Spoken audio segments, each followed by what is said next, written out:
Go. Greetings everybody, it's David Frost again.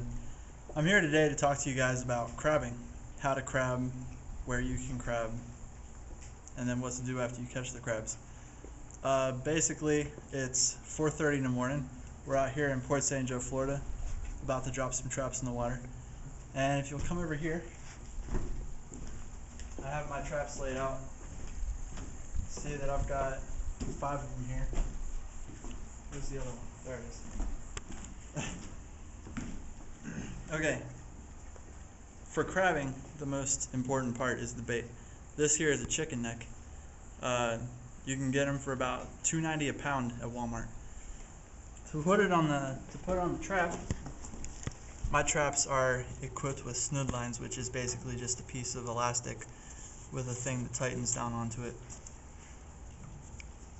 Stick it in there, tighten it as much as you can.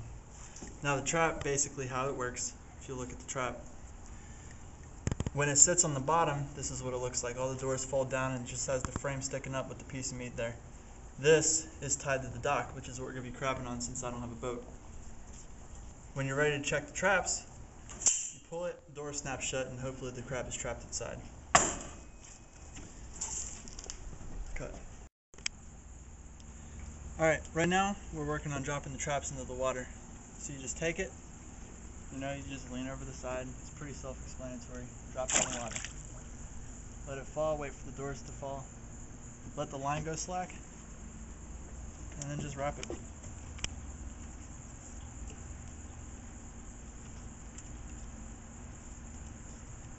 The basic rule here is you don't want to have the traps too close together, because then when you check one and then throw it back in the water, you stand the risk of scaring crabs in another trap if you have them too close together.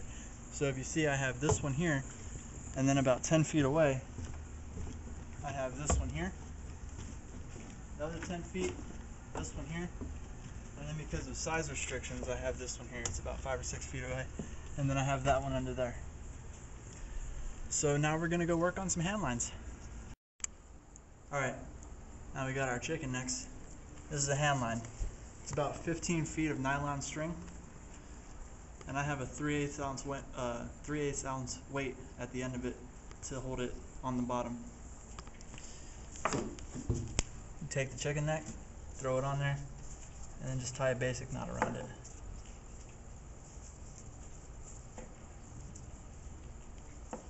And I'm wearing gloves because chicken necks are nasty. I don't care what any of you guys say. Flip it over, tie a knot on the other side just to be secure so that the crab can't get it out. That's it. It sits on the bottom like that. You just pull it up.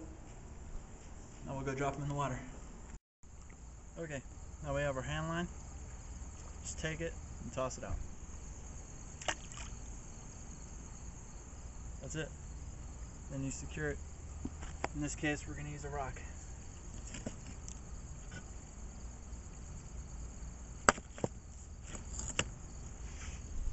And if you notice, this line is slack. It's basically just laying down on the rocks all the way out. If there's a crab on it, it'll tighten up and it won't be straight out. It'll start to move a little bit. We'll come back to that later if we get something on there. And now we've got our 5 traps in the water. We've got our 2 hand lines in. And we just sit and wait. Chill. Wait about, hold on, let me turn my light back on. Wait about 5 to 10 minutes. Check the traps. And then after we get done doing the run through the traps, we'll go check the hand lines. Alright, we've waited about 25 minutes now, just to give them a little extra time to soak since it's the first run. So we're going to check them.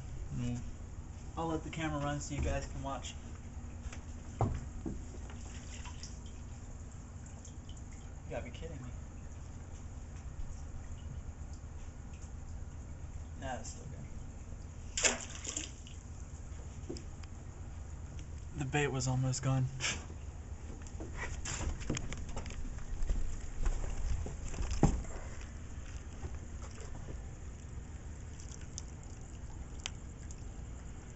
Nothing again.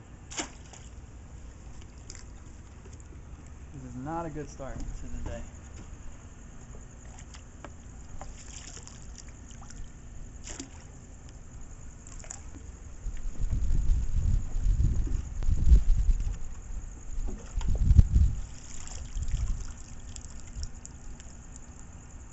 Got a hermit crab. Not really what I'm going for though. Ooh, squirting at me.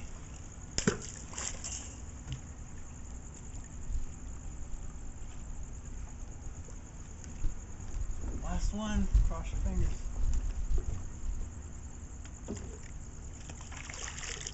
Ooh, first crab. That's what I'm talking about. It's a big one too. There's two, a little female in there.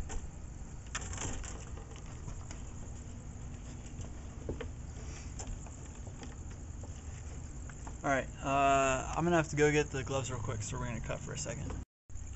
Alright, now in the state of Florida, there's no regulation on how big or small a crab needs to be for you to catch it, or keep it, sorry. But where I come from in Maryland, there's a minimum of 5 1/4 inches point to point. And I'll show you what that is. I got my ruler here. If you look down, if you come in close on the crab, you see there's a point here and a point here, and that's what you're measuring across. And I typically stay by the Maryland guidelines because I think it's fair. You don't want to keep crabs that are too small because then they don't get to repopulate. This one's about 7 inches point to point, so that's a really good sized crab. I should have brought the bucket down. It's okay, I'll carry it with the tongs. And you also do not want to handle a crab barehanded. Like, I have these crabbing gloves, but if that crab were to grab onto my finger, it would damn near tear it off. So you want to use tongs whenever possible. You suck. And the backside's a pretty safe place to touch it because... Sorry. You're good. You just grab him. Carry him like that. Oh.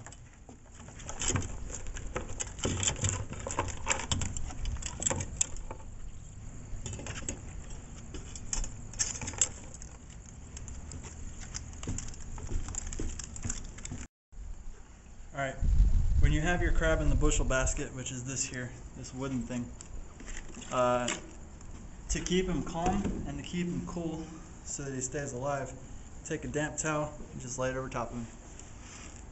That's it. And then when you have other crabs in there, you cover them all up with the towel and they don't kill each other. Because if you get back to the house and you go to steam them and they're dead, the meat's all mushy and it's nasty. Alright, we were walking around along the rocks going back to our hand lines, and I saw a crab in the water, so I'm going to try and snag it with my handy dandy metal wire net. So we'll see how this goes without falling on my ass. Bring the net down behind him and scoop him up. Just like that. Got another 6-inch crab. There's actually another one out there. I don't know if he left or not. Yeah, he's gone. Let's put him back in the bucket. Come on. Okay. Alright, we were checking the hand lines, and basically I can see the line is twitching while it's in the water, so that either means there's a crab on it or there's a minnow biting at my bait. So I'm going to pull it up and check. If you could shine the flashlight over into the water. Like right here. Shine right there. That's perfect. And you just pull it up real slow. The crab will kind of swim with it if he's on there, which I can see he's not. It was probably just fish. Yeah, it is just fish. Let me just throw it back out. That's that. Alright, well, 4 hours later. You have good days and you have bad days. This was one of the bad days. This is all we caught. 2 crabs. So we're going to throw them back and hit up McDonald's